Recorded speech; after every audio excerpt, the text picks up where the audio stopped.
The first siren died at 5:42 p.m.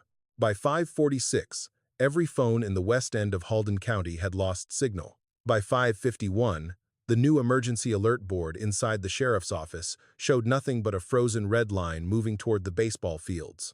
That was when June Calloway walked in and said, "You need my father's bus."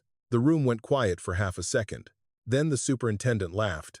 Her father's bus sat behind her barn under a sheet of dust and cottonwood leaves. Its yellow paint had faded almost white. Its radio was dead. Its inspection sticker had been expired for 15 years. The school board had condemned it that very morning. The sheriff had called it a liability. June's own grandson had begged her to let it go before the whole town made another joke about their family. But June had kept it running, not because she was stubborn, not because she was lonely, and not because she believed old things were better simply because they were old. She kept it because her father, Amos Calloway, had once drawn a route no official map showed anymore. A route around a low bridge the county had known was dangerous since 1974, a route he was punished for taking. Now the modern sirens were silent. The safe road was flooding. 12 children were waiting near the ball field, and the storm was moving faster than anyone expected. The county had condemned the bus as useless. But before the night was over, they would learn why Amos Calloway had never let that route disappear. If stories about forgotten people, old promises, and the things a town was too quick to throw away mean something to you, consider subscribing. Because what happened in Halden County was not just about an old bus, a dead siren, or one storm. It was about the truth waiting behind a route no one wanted to remember. That morning, before the sky turned green, June Calloway stood behind her barn with both hands tucked deep inside the pockets of her denim jacket. The old bus waited 10 feet behind her. It was the same yellow school bus her father had driven for nearly 3 decades, though the color had faded almost white. Rust circled the wheel wells. Cottonwood leaves lay across the hood. The front door hung half open, and above the cracked windshield, a folded paper route map was clipped in place like something still on duty. Then the tow truck backed through the gate. Behind it came a sheriff's cruiser and a blue Halden County School District SUV. Superintendent Mark Ralston stepped out first, carrying a folder under one arm. Sheriff Nolan Pike followed more slowly, his hat low against the wind, his face already apologizing for what his uniform had come to do. "Mrs. Calloway," Ralston said, "we gave you 3 notices." June looked at the folder. "You gave me 3 threats." Ralston's mouth tightened. Across the gravel road, 2 neighbors had already stopped by their mailbox. A pickup slowed. Then another. In a town like Halden, a tow truck behind someone's barn was enough to turn private shame into public business. By the time the driver lowered his hook, 6 people were watching from the fence. One of them laughed. "About time they hauled that thing off," he said. June heard him. She kept her eyes on the bus. Her grandson Eli stood near the back steps of the house, arms folded tight over his chest. He was 17, old enough to understand embarrassment and young enough to have nowhere to put it. 2 boys from his school rode by on bicycles, slowed down, and stared. Eli turned his face away. That hurt more than the tow chain. Ralston opened the folder and pulled out a paper stamped in red. "This vehicle has been declared a public nuisance and a safety liability," he said. "It is unregistered, uninsured for operation, out of inspection, and parked in violation of county disposal terms." June gave a small, tired laugh. "My father bought it fair, and it was never supposed to be operated again," Ralston replied. "It was certainly never meant to sit here for 15 years looking like a monument to poor judgment." The fence went quiet for half a second. Then someone muttered, "Sounds about right." The words did not just land on the bus. They landed on Amos Calloway, on June, on Eli, standing there with his classmates watching. Sheriff Nolan shifted his weight. "June," he said, softer than Ralston, "let them take it. You'll be done with the notices." June looked at him. "And if I don't?" Nolan glanced at the tow truck. "Then it becomes refusal to comply." "No," June said. "Then it becomes public." Ralston stepped closer to the bus and peered through the windshield. His eyes landed on the old route map, then dismissed it almost immediately. "Mrs. Calloway, I understand sentiment," he said. "But the county has modern sirens now, digital alerts, GPS coordination, emergency response software. We do not need a broken bus with a dead radio and a hand-drawn map." Eli lowered his head. The words landed exactly where Ralston wanted them to land. "Not on the bus. On the Calloway name, June walked to the folding door and placed one hand on the cold metal. For 1 second, she was a child again, standing on the first step while her father leaned over the wheel and said, "A road is only safe if somebody remembers what water does to it." She swallowed. "Give me one more day." Ralston blinked. For what? June looked west, where clouds were beginning to stack low beyond the tree line. For the weather to pass. A man at the fence snorted. Ralston closed the folder. "The forecast says storms after 5. That is exactly why the county invested in a $2 million warning system. We are not delaying removal because of an old superstition." "It isn't superstition," June said. Ralston's voice sharpened. "No. It is a bus that should have been scrapped a decade ago. And frankly, this town has been patient because of who your father was." Even Nolan looked at him then. Eli's face flushed red. Everyone knew what Ralston meant.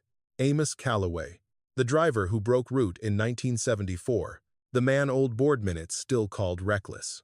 June did not answer. She reached through the open door and touched the bottom edge of the route map. Her voice was low. "Then pray the sirens never fail." Ralston motioned to the tow driver. "Hook it up." The chain dragged across the gravel. Metal scraped stone. June did not move. And above the cracked windshield, Amos Calloway's hand-drawn map trembled in the cold wind like it had been waiting 15 years to be read again. Long before the town called the bus junk, June Calloway had known it as a place of warmth. She had been 6 years old the first time her father lifted her onto the front step and let her sit behind the steering wheel. The bus smelled of vinyl seats, pencil shavings, damp coats, and the faint tobacco scent that clung to Amos Calloway's denim jacket no matter how often her mother washed it. "Hands at 10 and 2, Amos told her. June placed her small fingers on the wide black wheel. "It's too big," she said. "Most important things are," he answered.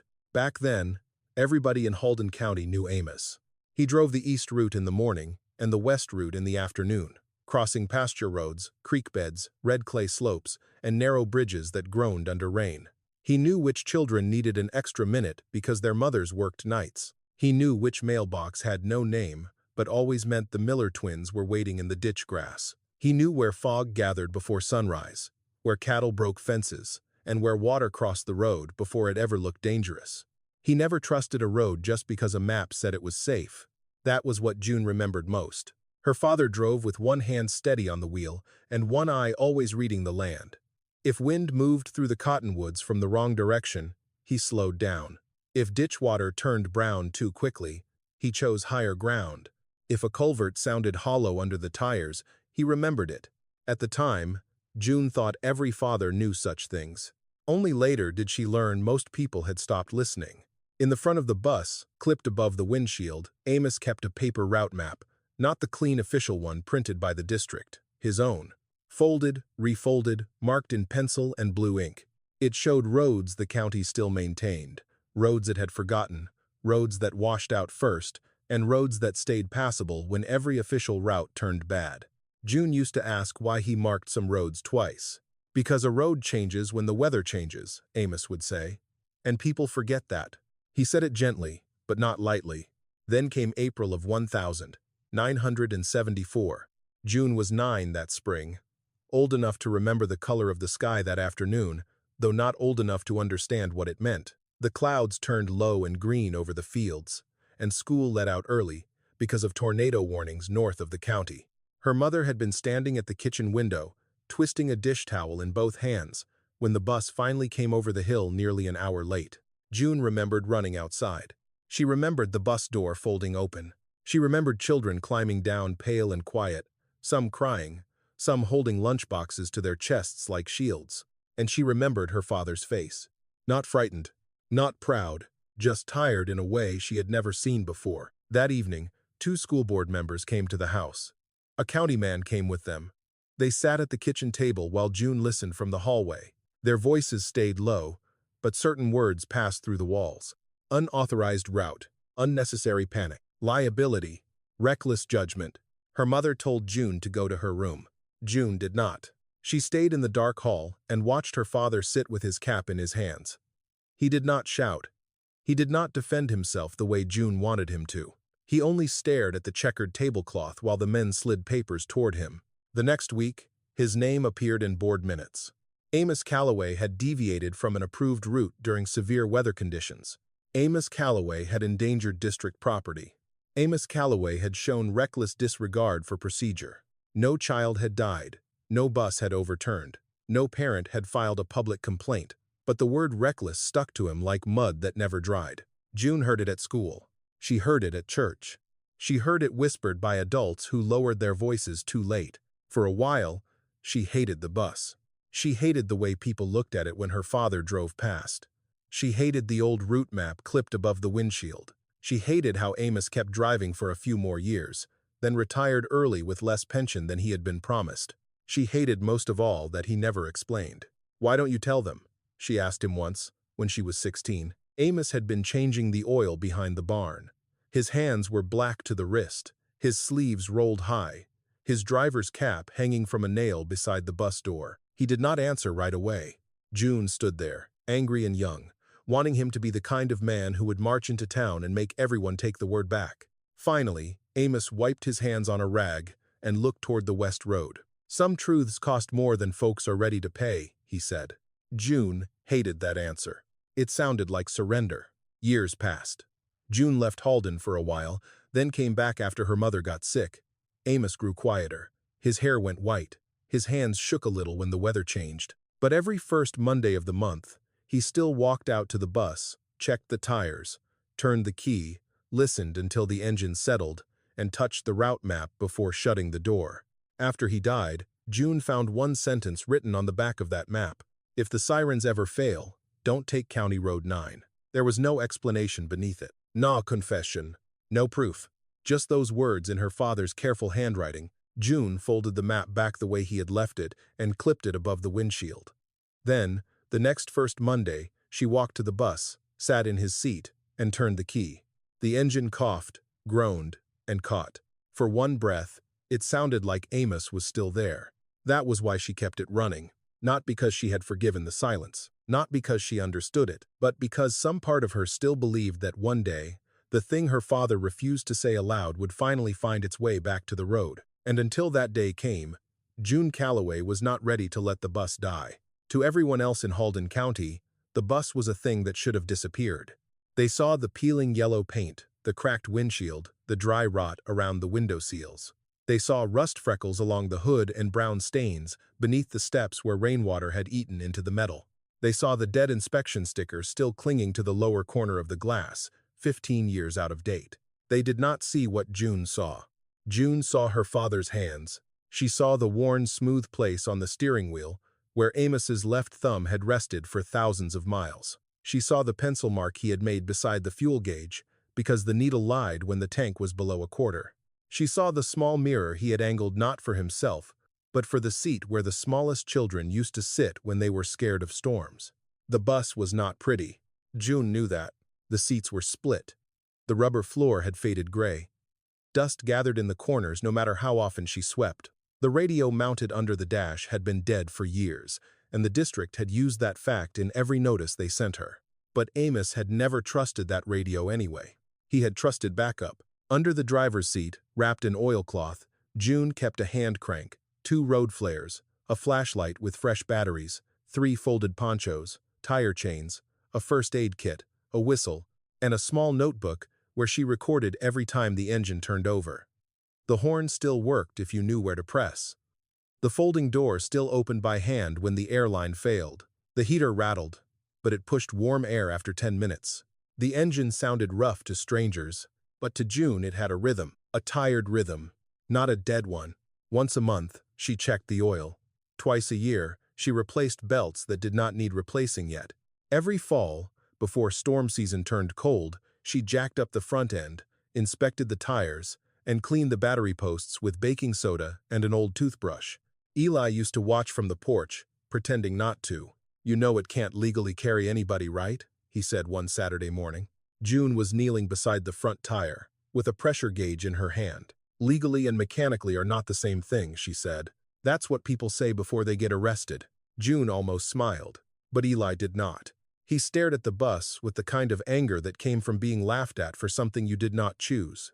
To him, the bus was not Amos's memory. It was not a system. It was not a promise. It was a reason boys at school called him Scrapyard. June understood more than he knew. She had been young once too. "Come here," she said.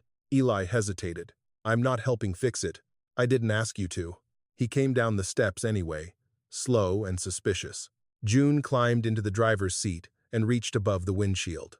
The folded route map was clipped there with an old metal clamp, its edges soft from years of handling. She took it down carefully and spread it across the wide steering wheel. Eli leaned in despite himself. At first, it looked like nothing more than a county map from another century. Thin roads, township lines, creeks drawn like blue veins, school stops marked with small circles that no longer meant anything to most people. Then, Eli noticed the colors. Some roads were marked in pencil. Others had blue lines drawn beside them. A few were crossed with small red X marks. Near the bottom left corner, County Road 9 had been circled so many times the paper had begun to tear. "What's all that?" he asked. "Your great-grandfather's weather map. It's a route map." June tapped the paper. "It's what roads become when weather gets involved." Eli frowned. June pointed to a narrow line that cut south behind the old Miller place. "This road floods first, but drains fast. This one looks higher, but the ditch backs up from the creek. This stretch is gravel over clay, so it holds if you drive slow. That bridge on 9... She stopped. Eli looked at her. "What about it?" June folded the map once, then unfolded it again, as if the motion might give her an answer that had never come. "I don't know," she said. It was not fully true. She knew what Amos had written on the back. She knew he had warned her not to take County Road 9 if the sirens ever failed. She knew he had gone quiet whenever storms came from the southwest, but she did not know why. And after all those years, not knowing had become a kind of ache. A week before the tow truck came, June drove into town to buy fuel stabilizer and a new fan belt from Mercer Auto Supply. Hank Mercer was behind the counter, sorting spark plugs into little cardboard bins. He was nearly 80, with white hair, bent fingers, and a hearing aid that whistled when he turned his head too fast. He had worked on district buses back when Amos was still driving. When June laid the fan belt on the counter, Hank looked at it, then at her. "Still keeping that old yellow beast alive?" "Trying to. Your daddy would like that." June took the route map from her jacket pocket. She had brought it without deciding why. "Hank," she said, "did Daddy ever tell you why he marked County Road 9? The old man's fingers stopped moving. For a moment, all June heard was the hum of the cooler near the back wall. Hank looked toward the front window, where trucks passed slowly along Main Street. "Amos didn't trust that bridge," he said. "Why?" Hank picked up a spark plug and put it in the wrong bin. "Some things were handled by county, not district." "That isn't an answer." "No," Hank said. "It isn't." He would not say more. But when June left, he came outside after her. He stood on the sidewalk with one hand on the doorframe, looking smaller than he had behind the counter. "June," he called. She turned. Hank's face had gone pale. "If that map says, 'Don't take 9 in a spring storm,'" he said, "then don't." That was all. No proof, no story, no name. Just another old man carrying a silence that sounded too much like her father's. That evening, June sat in the bus until the sun dropped behind the pasture. She held the map against the steering wheel and studied the circle around County Road 9 until the ink blurred in the low light. Outside, Eli shot baskets against the side of the barn, each bounce hard with frustration. Inside, the bus smelled of dust, old vinyl, and engine oil. To Halden County, it was scrap. To the school board, it was a liability. To Eli, it was embarrassment. But to June, sitting in her father's seat with the route map trembling under her fingers, it had become something else. Not proof yet, not an answer, a warning. And warnings, Amos Calloway used to say, were only useless when people waited too long to listen. The morning after Hank Mercer warned her about County Road 9, June took the bus folder to the Halden County School Board office. Not the whole map. Not yet. Just enough. She brought the maintenance notebook, the fuel receipts, the handwritten inspection checklist she had kept for years, and a copy of the weather advisory printed from the library computer. The advisory was not dramatic. That was part of the problem. It said possible severe storms after 5, possible hail, possible rotating cells. To June, possible was enough. To the school board, possible was just weather. The meeting room smelled of floor wax and coffee. 6 board members sat behind a long table. Superintendent Mark Ralston stood at the front, arms crossed, while Sheriff Nolan Pike leaned against the back wall with his hat in his hands. Eli sat in the last row because June had asked him to come. He had not wanted to. 2 boys from school sat near the side door with their mothers, waiting for another agenda item. When they saw Eli, one of them whispered something and glanced toward June's folder. Eli stared straight ahead, jaw tight. June placed her papers on the table. "I'm asking for a temporary emergency exemption," she said. Ralston blinked once. "For what vehicle?" June did not look away. "My father's bus." A board member coughed into her hand. Someone in the back row laughed softly. Ralston turned toward the room as if he wanted everyone to hear how patient he was being. "Mrs. Calloway, that vehicle is scheduled for removal. I know. It is not registered for student transport. I know that too.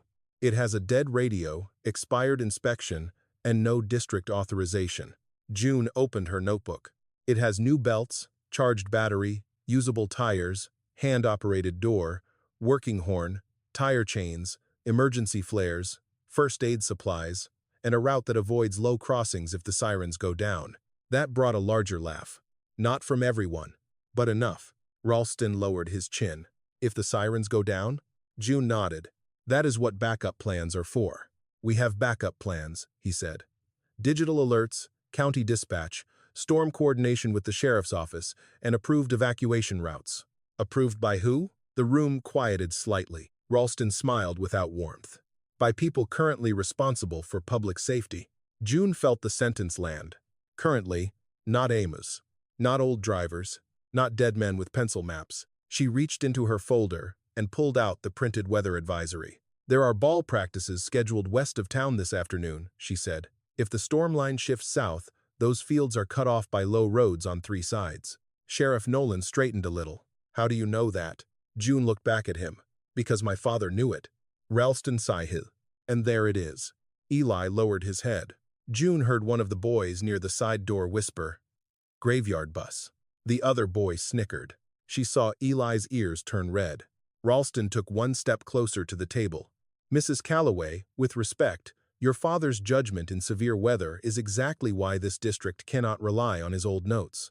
The sentence hit harder in that room than it had behind the barn. June kept both hands on the folder.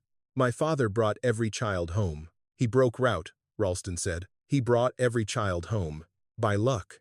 The word moved through the room like a slap. For a moment, June did not speak. She could feel Eli watching her now. Maybe waiting for her to shout. Maybe hoping she would stop before it got worse. Instead, June closed the notebook. "Let me show you it starts." Ralston frowned. "The bus? You called it dead," June said. "Let me show you it isn't." No one should have agreed. But humiliation had a way of making officials careless. Ralston looked around the room, then gave a short nod as if allowing a harmless demonstration might end the matter for good. 15 minutes later, they were all behind June's barn. Board members stood in a loose cluster near the tow truck. The boys from school had followed with their mothers. 2 neighbors came back to the fence. The tow driver leaned against his truck, smiling like a man waiting for an old circus trick to fail. June climbed into the driver's seat. For the first time all morning, she felt calm. The bus knew her. She pressed the clutch, checked the choke, touched the dash once, and turned the key. The engine coughed. Once. Twice. It caught for half a second, rough and hopeful. Then died.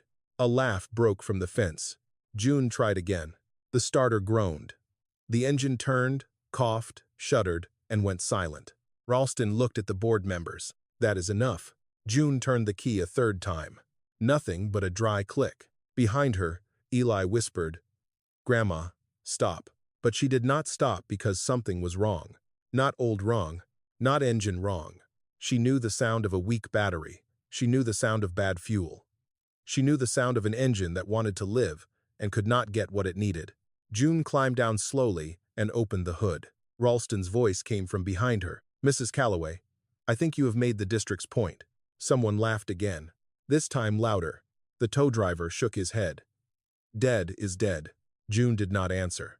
She leaned over the engine, fingers moving past dust, hose clamps, old metal, familiar lines. Her eyes narrowed. The fuel shutoff valve was turned crosswise. Closed. It had not been that way 2 days ago. She looked toward Hank Mercer, who had come quietly to the edge of the driveway after hearing the commotion. The old mechanic's face changed the moment he saw where her hand was. He knew, too. June turned the valve back. Ralston stepped closer. No more demonstrations. June straightened. Who opened the hood after the county inspection? The superintendent's expression hardened. Careful. Sheriff Nolan moved between them. That's enough for today. No, June said, still looking at Ralston. Somebody touched it. The sheriff glanced at the engine, then at the crowd. He did not ask the question out loud. That silence told June more than his words would have.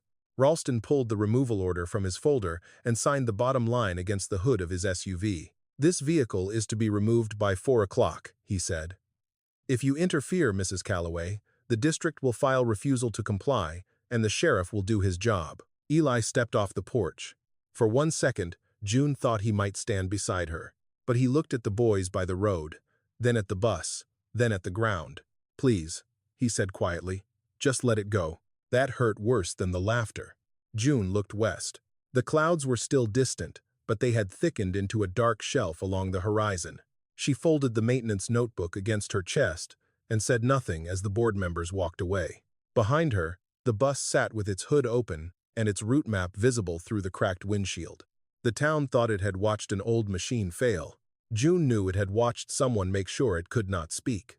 By the time the school board vehicles disappeared down the road, the wind had changed. It came low across the pasture, flattening the grass in long silver waves. June stood beside the open hood of the bus and listened to the sound inside the engine bay, though the engine was not running anymore. Some machines told the truth after people left. Eli stayed near the porch for a while, hands buried in his hoodie pocket, watching her without coming closer. The boys from school were gone. The neighbors had drifted back to their houses. Even the tow truck had pulled to the end of the drive to wait, its orange lights still flashing, as if the humiliation needed an encore. June reached into the engine compartment and touched the fuel shutoff valve again. Closed was not a mistake. A valve did not turn itself crosswise. She took a rag from her back pocket, wiped the metal clean, and checked the line leading down toward the pump. There was a small smear on the clamp. Fresh. Whoever had touched it had not known enough to hide the mark. Hank Mercer came up the drive slowly, one hand on his lower back. You saw it, June said. Hank did not answer at first. He leaned over the engine, squinted, and let out a breath through his nose. That valve was turned by hand. County inspection? Could be. Ralston? Hank looked toward the road where the superintendent's SUV had vanished. Could be somebody who wanted the bus to embarrass you more than it already did. June stared at him. That's not an answer either. No, Hank said. But it's the safest one I've got. Before June could press him, Eli came down from the porch. His face was still tight with shame. But there was something else there now. Curiosity, maybe. Or guilt. Can it start? He asked. June looked at the engine. It wanted to. Eli stepped closer. What does that mean? It means somebody kept fuel from reaching it. He glanced toward the road. You mean somebody messed with it? June picked up a wrench from the toolbox under the driver's seat. I mean, we are going to find out whether the bus is dead or whether people just like saying it is. For the first time that day, Eli did not make a joke. He held the flashlight while June loosened the line, cleaned the fitting, reset the valve, and primed the pump by hand. Hank watched from the side, giving only small corrections. Not too much, he said once. June nodded. I remember. The words came out before she knew she would say them. Because she did remember. She remembered Amos teaching her to listen for air in the line. She remembered his hand over hers on the primer lever. She remembered being small enough to think the whole engine was a living animal, and her father was the only person in the county who knew how to calm it. When she climbed into the driver's seat again, Eli followed her onto the first step. You want me to get out? No, June said. Stay there. The sky beyond the windshield had gone darker. She pressed the clutch, touched the key, turned it. The starter groaned once, then twice. The engine coughed hard enough to shake dust from the dash. Eli grabbed the rail. Then the bus caught, not smoothly, not proudly. It rattled, knocked, and blew a gray breath from the exhaust pipe. But it ran. Eli's mouth opened a little. June kept one hand on the wheel and one foot steady on the pedal, listening until the rhythm evened out. Hank smiled despite himself. Well, he said, dead things don't usually idle. The tow driver looked up from the end of the driveway. June did not look back at him. She reached under the dash and switched on the old weather radio mounted beside the dead district unit. Static filled the bus. Eli winced. That thing still works? Sometimes. She turned the dial slowly. Static. A burst of tone. More static. Then a voice came through, thin and broken, but clear enough. 2. Severe thunderstorm, capable of producing tornadoes, southwest Halden County. Residents should prepare to take shelter. Eli's face changed. His phone was in his hand. He looked at the screen. No alert, he said. June kept listening. The radio hissed again. Dot cell, strengthening near Tanner Creek, moving northeast. Hank stepped up onto the bus, his old hand gripping the rail. Tanner Creek, he said. June looked at him. That's west of the ball fields. Eli looked from one to the other. The baseball fields? June turned off the radio and stared at the map clipped above the windshield. The western fields sat beyond 2 low crossings and one road everybody still called safe, because county maps had called it safe for 50 years. County Road 9. Before she could say the name aloud, a car pulled into the drive too fast, spraying gravel behind it. An old woman climbed out before the engine stopped. Cora Whitaker. June knew her from church, though they had never been close. Cora was thin, white-haired, and sharp-eyed, the kind of woman who remembered every funeral, every birth, every unpaid debt, and every lie told badly in public. She walked straight to the bus. "Is that Amos's map?" she asked. June stepped down with the folded paper in her hand. "You knew my father's route." Cora's eyes dropped to the map. "I was on that bus in '74. The wind moved hard across the yard." Eli came closer. Cora touched the edge of the paper but did not take it. "They said he scared us," she whispered. "They said he panicked and drove the wrong way." June's throat tightened. "Did he?" Cora looked toward the west, where the clouds had begun to roll under themselves. "No," she said. "He saved us from that bridge." No one spoke. For a moment, the only sound was the idling bus. June unfolded the map across the hood, and Cora pointed with one bent finger to the circle around County Road 9. "He stopped right here," Cora said, "just before the turn. He sat there with the rain coming sideways, staring at that bridge. Then he backed the whole bus nearly a quarter mile. We were screaming because we thought he'd lost his mind. And then," Cora swallowed. "An hour later, part of the bridge gave way." Eli whispered, "But the records said he endangered everyone." Cora's face hardened. "The records were written by men who weren't on the bus." June looked at Hank. The old mechanic looked away. Cora lowered her voice. "Afterward, our parents were called into a meeting. We were told the district had handled it. Told not to stir trouble. Told Amos had admitted he made the wrong decision." "My father signed that?" Cora nodded slowly. "I don't know why, but I know this, June. Every child on that bus got home because he refused to cross that bridge." The weather radio crackled again from inside the bus. A sharper tone cut through the static. Eli climbed back in and turned the volume up.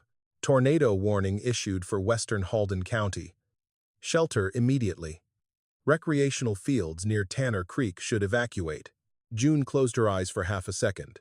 Then she opened them and looked toward town. The tow truck was still parked at the end of the drive. The removal order said 4 o'clock. The warning had come at 3:37. And somewhere west of Halden, near fields boxed in by low roads and old mistakes, children were waiting under a sky that no longer cared what the school board had approved. At 3:42, June drove the bus into town. She did not ask the tow driver's permission. She did not ask Ralston's permission. She only told Eli to get in if he was coming. And for once, the boy did not hesitate. He climbed into the first seat behind her, still holding his phone in one hand, watching the screen as if it might suddenly remember how to be useful. The tow driver shouted from the end of the lane. June ignored him. The old bus rolled past him, slow and heavy. Engine knocking, exhaust coughing gray into the wind. The tires crackled over gravel, then found pavement. Eli gripped the seat in front of him as if he expected the whole thing to shake apart before they reached the main road. But it held. The bus had always held when somebody knew how to listen to it. By the time they reached Halden, the storm had turned the afternoon into something closer to dusk. Porch lights flickered on. Flags snapped hard against metal poles. The sky west of town had gone a bruised green-black, with low clouds dragging beneath it like torn cloth. June parked crooked outside the sheriff's office and left the engine running. Inside, The building felt too bright. Deputies moved between radios and computer screens.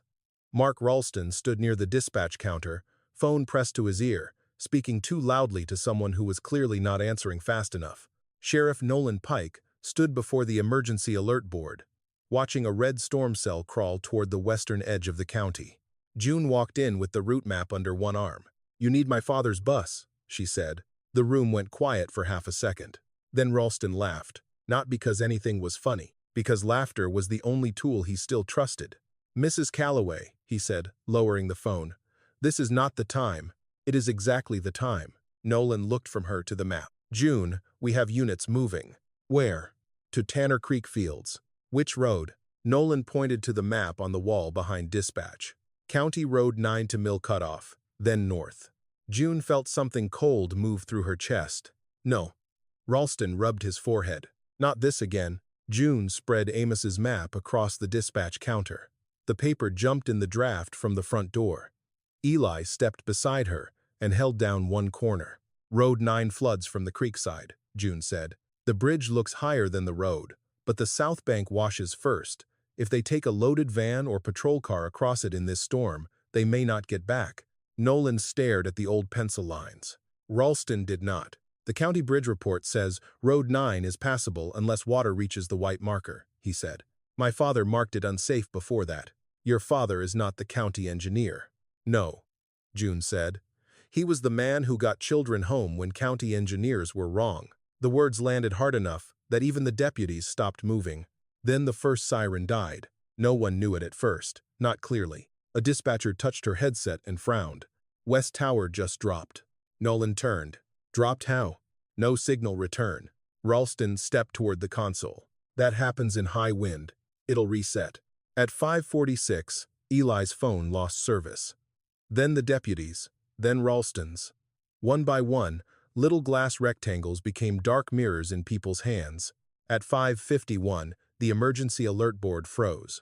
The red storm cell stopped moving on the screen, locked over the west end of Halden County, as if the whole system had taken one last frightened breath and held it. A radio cracked near dispatch. "Unit 3 to base visibility, 0 near Tanner Creek, water over south, approach repeat, water over." The voice broke apart into static. Nolan grabbed the microphone. "Unit 3, say again." "Nothing." Then another voice came through, thin and frightened. "This is Coach Miller at the West Fields. We've got 12 kids in the dugout. Parents can't get through. Sirens stopped. We can see rotation southwest. What do we do?" For once, Ralston had no sentence ready. June folded the map once. Then she looked at Nolan. "Give me one deputy behind me and nobody in front of me." Ralston snapped back to himself. "Absolutely not. That bus is not authorized." June turned on him. "Those children are." Nolan stared at the frozen board, then out the window where the old yellow bus shook in the wind. He made his decision like a man stepping off a ledge. "I'm coming with you." Ralston grabbed his arm. "Sheriff, if anything happens, it already is." 3 minutes later, June was behind the wheel with Eli in the first seat, Nolan standing near the door, and Deputy Maravos following in a patrol truck with lights flashing. Ralston climbed in at the last second, pale and angry, because staying behind would make him look worse than being afraid. June did not tell him to sit. The bus rolled west. Rain hit the windshield in hard silver sheets. The wipers dragged across the glass with a tired, uneven rhythm. The dead district radio under the dash stayed silent. But the old weather radio spat warnings through static. "Tornado confirmed near Tanner Creek. Take shelter now." Ralston gripped the seat rail. "This road is not on the approved route." June kept both hands steady. "No." "Then where are we going?" "The old milk road behind Harper's Field. That road hasn't been maintained in years." "It sits on stone," June said. "Road 9 sits on mud." Eli looked up from the map. "Left after the cottonwoods," he said. June glanced at him. He swallowed, then pointed. "Great." Grandpa marked it blue. For the first time that day, June smiled. "Good eye." They turned before the official road dipped toward the creek. Behind them, Deputy Voss followed, tires sliding but holding. Ahead, the old milk road narrowed between barbed wire fences and wet pasture. Mud slapped the wheel wells. Branches scraped the sides of the bus. Ralston looked out the window, terrified. "This is insane." Nolan's voice was low. No. This is higher. They reached the ridge above Tanner Creek at 6:08. Below them, the baseball field sat in a bowl of rainwater and red mud. The dugout roof rattled under the wind. 12 children huddled inside with Coach Miller, their uniforms soaked, their faces turned toward the storm. June hit the horn. The old sound tore across the field, deep and hoarse and alive. The children looked up. "Move!" Nolan shouted from the bus door. They came running in pairs, slipping through mud, clutching helmets and gloves. Eli jumped down and helped a smaller boy climb the steps. Ralston stood frozen until one girl fell. Then some buried part of him woke up. He ran into the rain and carried her to the bus. June counted every child as they boarded. 10, 11, 12. Coach Miller climbed in last, breathless. "Road 9 is blocked," he said. "We saw water over the bridge." June closed the door. "We're not taking Road 9. The bus climbed back toward the ridge, just as the sky behind the fields folded into a dark rope of wind. Halfway up, a sound cracked across the valley. Not thunder. Something lower. Something breaking. Nolan turned in his seat and looked through the rear window. Far below, where County Road 9 crossed the creek, the old bridge shuddered under a wall of brown water.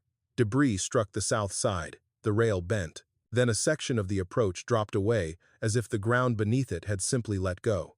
No one inside the bus spoke. Not the children. Not Ralston. Not Ellie. June kept driving. Her hands did not shake until the road leveled, and the bus reached the first houses on the edge of town. Only then did she pull over long enough to breathe. Behind her, 12 children were alive.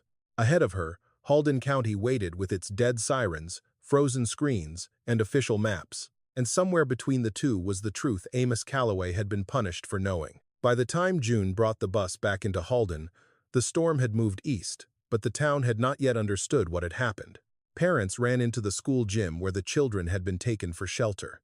Some were barefoot. Some were crying before they found their own child. A mother dropped to her knees in front of her son and held his wet baseball jersey in both hands as if she needed proof he was solid. June stood near the gym doors and watched. She did not move toward the center of the room. She did not take credit. She only counted the children again from a distance. 12. All 12. Eli stood beside her, soaked to the skin, hair plastered across his forehead. For once, he did not look embarrassed by the bus parked outside. He kept looking at it through the glass doors, as if the yellow shape under the rain had become something he had never seen before. Sheriff Nolan Pike was speaking with 2 deputies near the wall. His uniform was wet. Mud streaked his cuffs. He held Amos's map in one hand and had not folded it. Mark Ralston stood across the gym with Coach Miller, several parents, and a board member who had arrived after the worst was over. His face had gone pale in that official way men looked when the facts had moved faster than their explanation. Then Denise Harlan arrived. She came in wearing a gray raincoat, carrying a leather folder that had not gotten wet. June knew who she was before anyone introduced her. Insurance people always carried dry paper into rooms full of ruined lives. Denise spoke first to Ralston, then to the board member, then to Nolan, not to June. June watched their little circle tighten. Eli noticed it too. "What are they doing?" he asked. "Trying to decide what story they can survive," June said. A few minutes later, Nolan walked over with Denise beside him.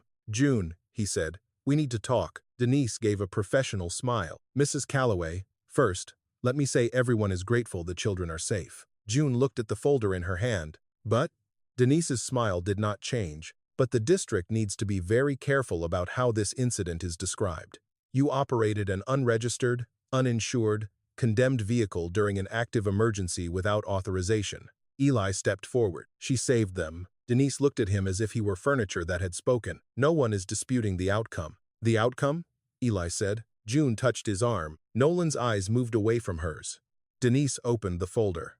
"The district is prepared to avoid pursuing a complaint for unauthorized operation, obstruction of a removal order, and possible child endangerment, provided certain materials are transferred for review, and no public statements are made until legal counsel has completed an internal assessment." June stared at her. "What materials?" "The route map," Denise said. "Any maintenance records. Any personal notes related to alleged road concerns." "Alleged," June repeated. Denise's voice stayed smooth. "Mrs. Calloway, There is a difference between a fortunate choice during a chaotic weather event and evidence of long-term institutional failure. June looked across the gym at Ralston. He was not looking back. Outside, the old bus sat under the dripping awning, its headlights off, its engine still ticking as it cooled. "That bridge dropped," June said. "An approach washed out," Denise replied. "During an extreme weather event. My father marked that bridge 50 years ago. Then we should review that privately." June almost laughed. Privately, that was how Halden County buried things. Quietly, respectfully, with signatures and folders. Nolan shifted beside Denise, uncomfortable. June turned to him. "You heard Coach Miller. You saw Road 9. "I did. And you still want my map handed over to her?" His jaw tightened. "I want the evidence protected." Denise closed the folder. "And I want Mrs. Calloway protected. This could become very difficult for her if people misunderstand what happened." Eli made a bitter sound.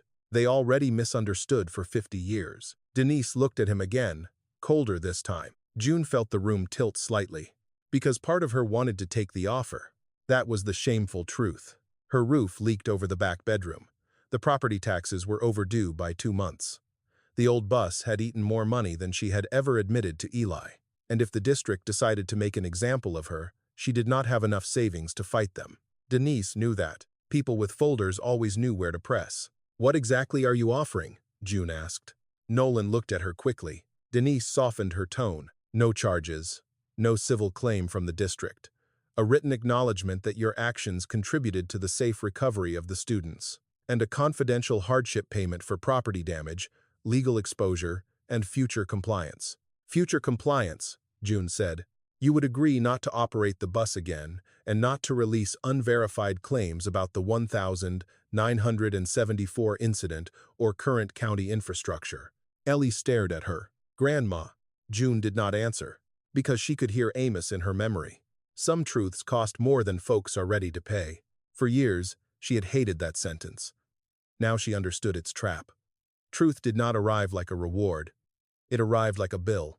Before June could speak, Cora Whitaker pushed through a cluster of parents and came to her side. "Don't give her the map," Cora said. Denise turned. "And you are?" "Someone who was on that bus in 1974. The gym changed. Not loudly, but people nearby stopped pretending not to listen. Ralston finally looked over. Cora pointed toward Amos's map in Nolan's hand. "That man's father saved us from Road 9, same as June saved those children today." Nolan looked down at the map. "My father?" Cora's mouth tightened. "Your father was deputy clerk then, wasn't he?" "Leonard Pike." Nolan's expression shifted so quickly, June almost missed it. Denise did not. "That is exactly why speculation is dangerous," she said. "Memories from 50 years ago are not records." Cora stepped closer. "No, but records were made. They just stopped showing up where decent people could find them." Nolan looked at her. "What records?" Cora's face changed. For the first time since she had arrived at June's farm, she looked afraid. "The bridge report," she said, "and the statement they made Amos sign after." Ralston walked over then, his shoes squeaking on the gym floor. "That is enough." June looked at him. "No," she said. "I think it's finally almost enough." Denise slipped a paper from her folder and placed it on a folding table. "Mrs. Calloway, this offer expires tomorrow at noon. After that, I cannot promise the district will remain cooperative." June looked at the paper. There it was. No angry mob, no shouting, just a clean line waiting for her name.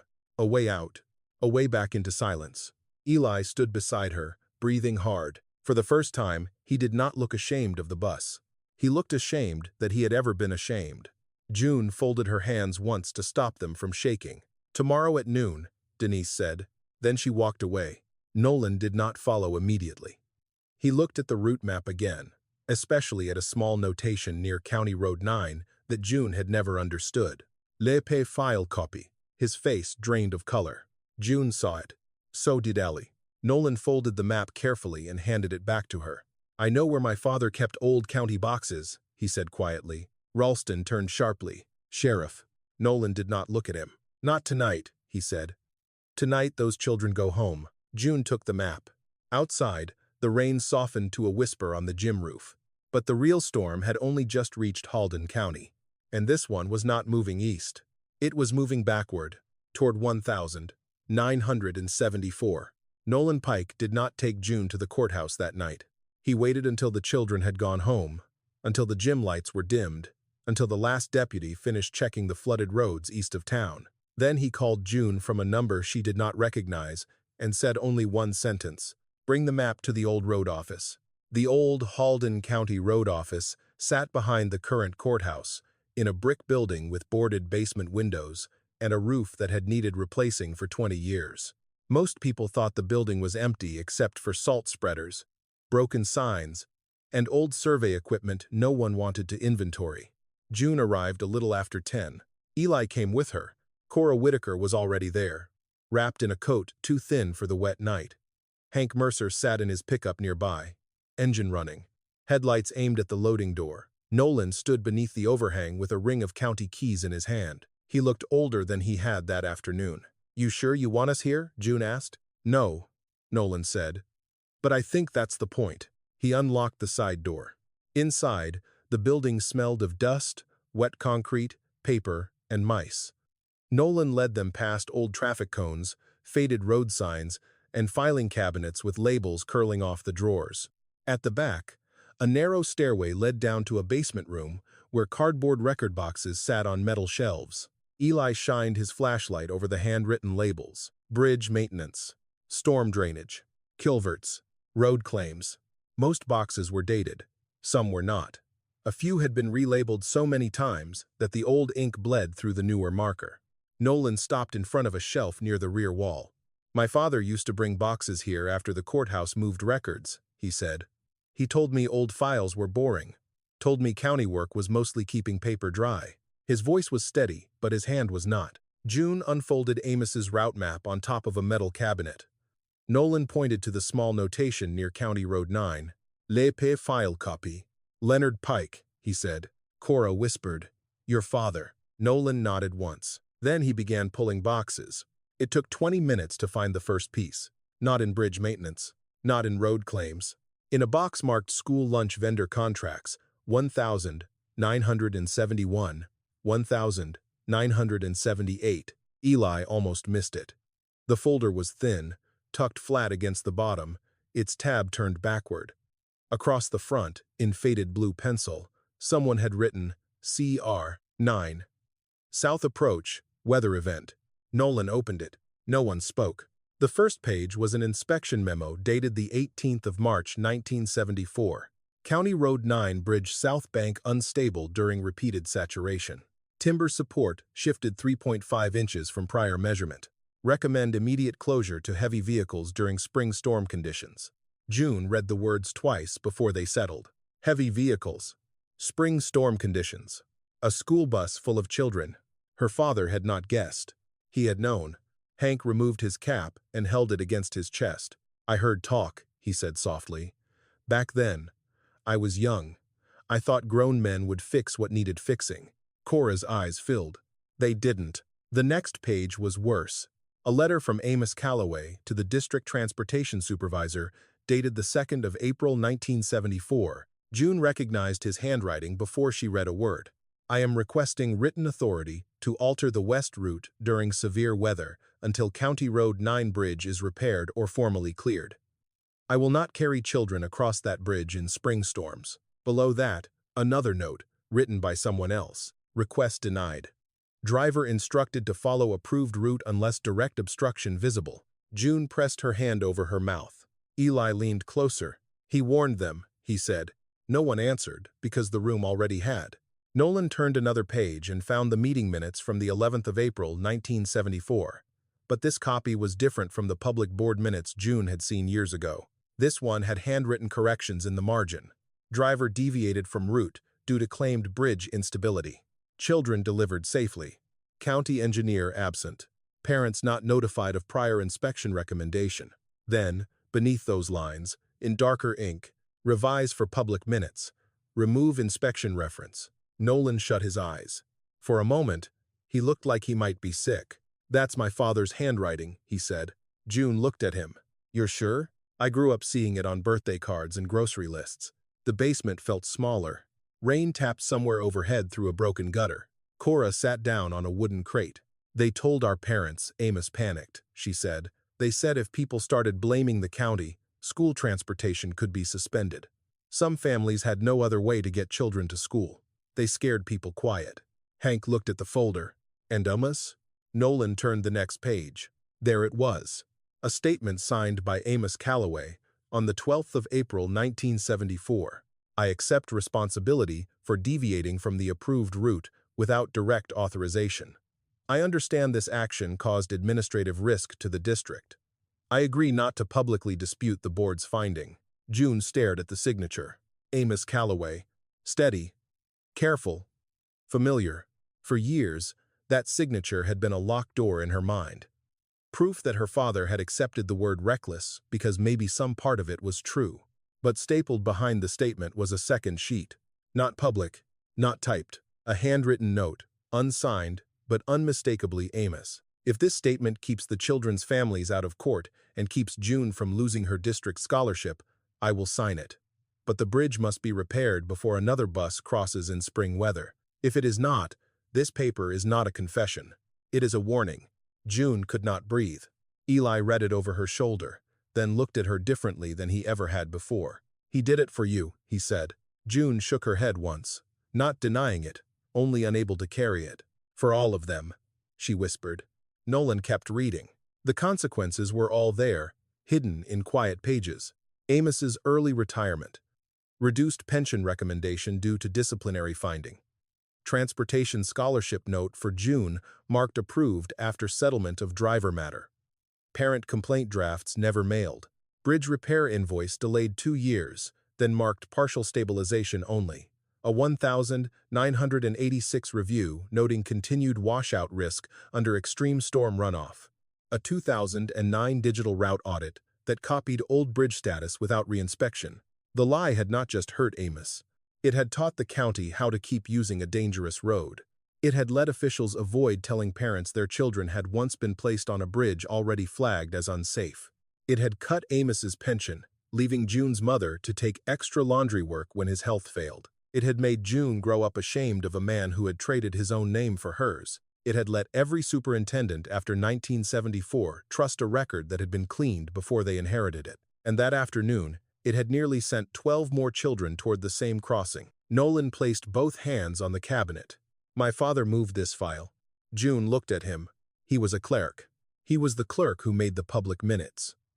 Nolan's voice cracked, but he did not look away. He didn't build the bridge. He didn't deny the repair, but he helped make the lie official.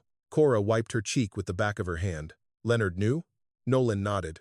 He knew enough. For a while, no one spoke. Then Eli reached into the folder and touched the edge of Amos's handwritten note, careful not to move it. All these years, he said, people laughed at the bus. June looked at the shelves, the dust, the misplaced box, the public shame hidden beneath school lunch contracts. No, she said softly. They laughed at the warning. Nolan took out his phone, then remembered there was still no reliable signal in that part of town. He gave a short, bitter laugh. Tomorrow at noon, he said. Denise's deadline. June folded Amos's route map and placed it beside the 1,974 file. For the first time since childhood, she understood her father's silence. She still hated what it had cost. But she no longer mistook it for shame. It had been a bargain made under pressure. A wrong bargain, maybe. A painful one. But not cowardice. June picked up the signed statement and looked at Amos's name one more time. Then she looked at Nolan. We make copies tonight. Nolan nodded. And tomorrow? June's hands were steady now. Tomorrow they don't get to call it private. By 9 the next morning, Halden County had already begun choosing sides. Not officially. Officially, the school district had posted a statement thanking emergency personnel, acknowledging weather-related communications disruptions, and confirming that all students were safe. It did not mention June Calloway's bus. It did not mention County Road 9. It did not mention Amos. But towns had their own wires. Parents talked in kitchens before sunrise. Deputies talked at gas pumps. Someone had recorded the old yellow bus pulling up to the gym with children inside. And by breakfast, half the county had seen it on their phones. The video was shaky, rain-blurred, and only 12 seconds long. But it showed enough. It showed the bus. It showed the children stepping down. It showed June in the driver's seat, face pale, hands still on the wheel. At 10:30, the school board called an emergency meeting.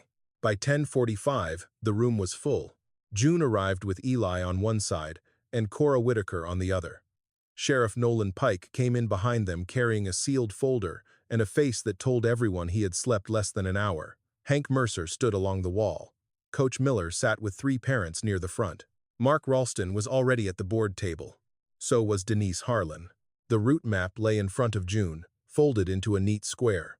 Beside it sat copies of the 1974 inspection memo, Amos's letter, the altered board minutes, and the statement he had signed. Denise spoke first. "Before this meeting begins," she said, "I need to remind everyone that unverified historical documents should not be discussed in a public forum without legal review." A mother in the front row stood up. "My son was on that field yesterday." Denise turned toward her, "And we are grateful he is safe." The mother's voice shook. "Do not grateful me. I want to know why the road you told us was safe fell apart behind a bus full of kids." The room stirred. Ralston lifted a hand. "We are here to establish facts, not assign blame." June looked at him. "That depends on how long facts have been hiding." The room went quiet. Nolan stepped forward. He placed the sealed folder on the table. "These are copies of county road documents from 1974, he said. "They include a bridge inspection memo warning against heavy vehicles crossing County Road 9 during spring storm saturation. They include a written request from Amos Calloway asking to alter the west school route until the bridge was repaired. They include board minutes with handwritten instructions to remove the inspection reference from the public record." Ralston stared at the folder as if it might burn through the table. Denise stood. "Sheriff, I strongly advise." "No," Nolan said.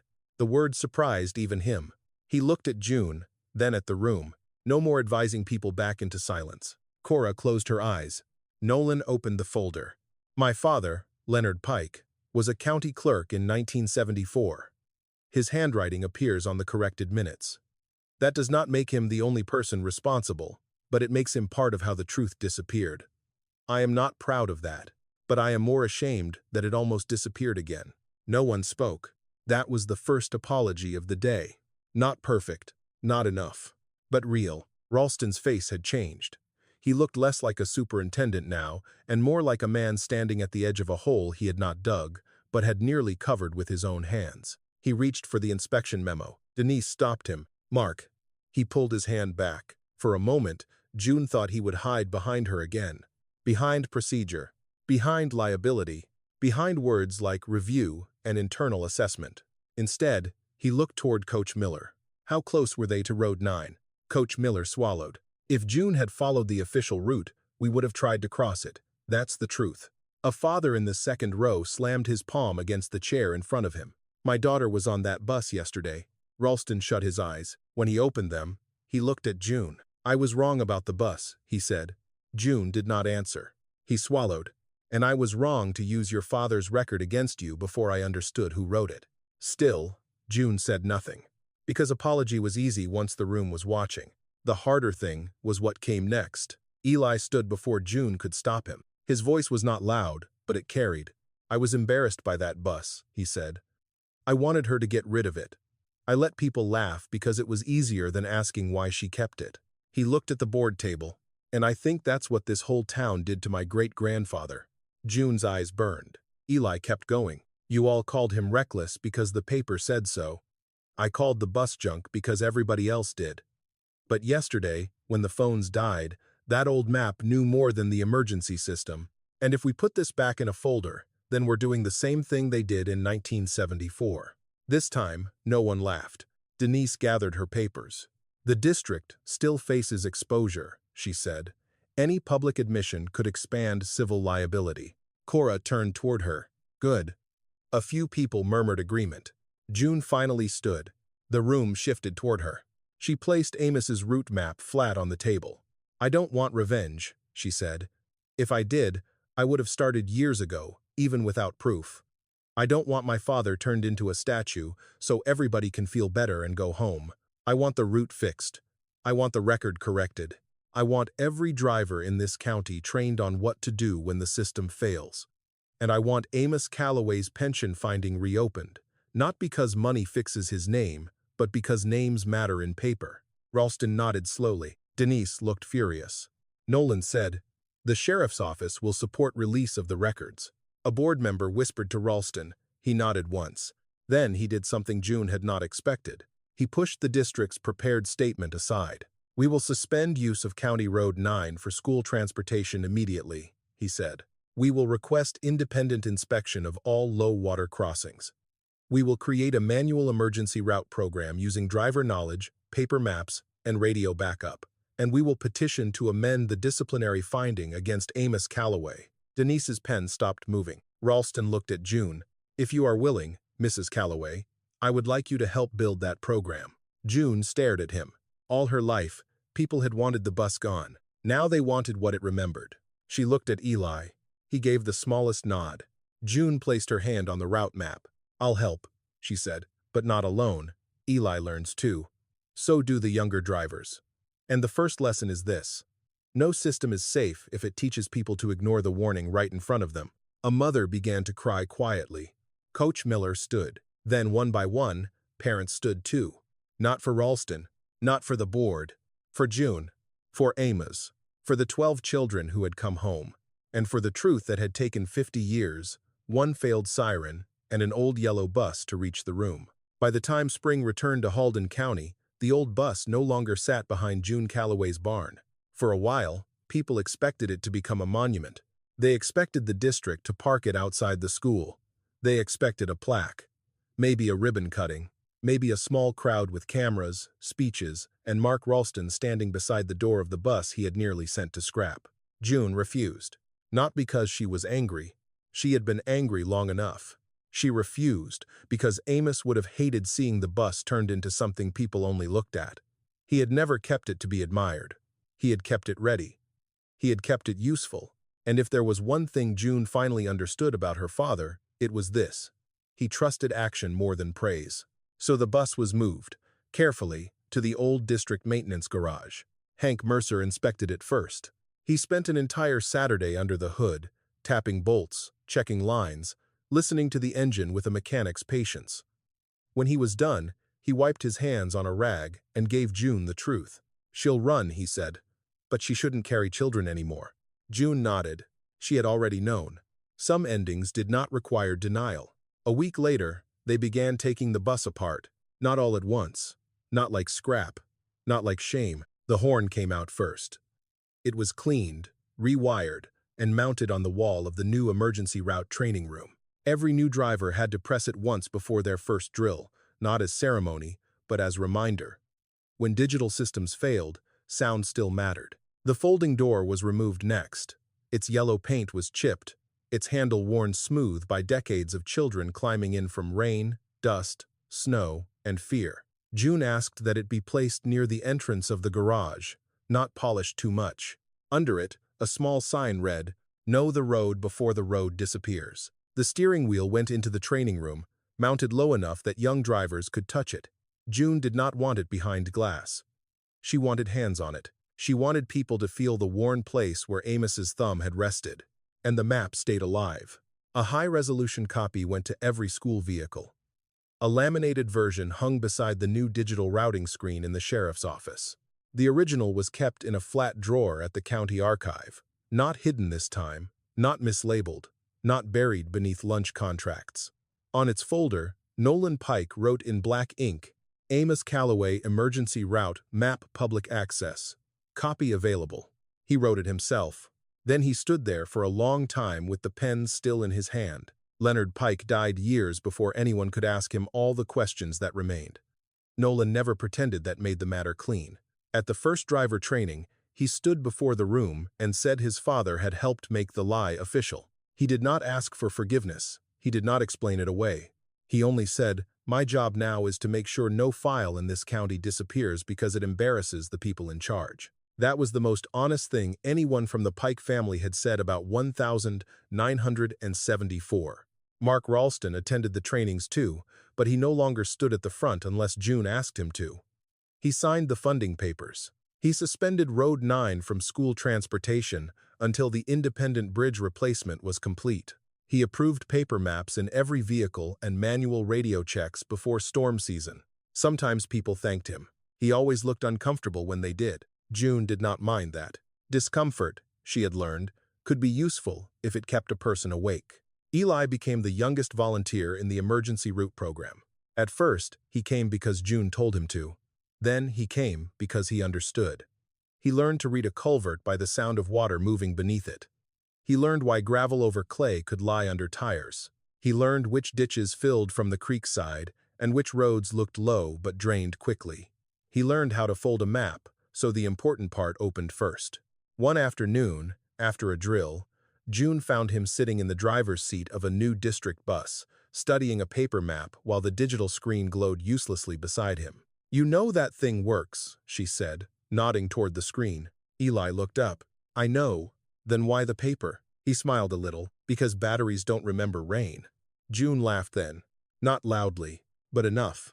Outside the garage, the old bus door stood open in its frame, leading nowhere and everywhere at once. The county corrected Amos Calloway's record in June. The new minutes were read aloud in the same room where June had been laughed at. They did not call Amos reckless. They called his route deviation justified under hazardous conditions. They restored the pension finding, though the money came too late for Amos and too late for June's mother. June accepted only part of it. The rest helped fund driver training, storm radios, paper map kits, and a scholarship for students whose families depended on rural bus routes. She did not name the scholarship after Amos. Not exactly. She named it the Safe Road Fund. When asked why, she said, "Because my father never wanted his name bigger than the children getting home."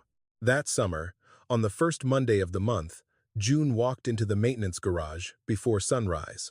Old habits had their own clock. The bus was no longer whole. Its engine had been removed. Its seats had been divided between the training room and the county shop. Its body, stripped and quiet, waited to be cut down for usable metal. Hank had asked if she wanted to be there for the final part. She did. Eli came with her. Together, they stood beside what remained of the yellow frame, while the morning light slid across the concrete floor.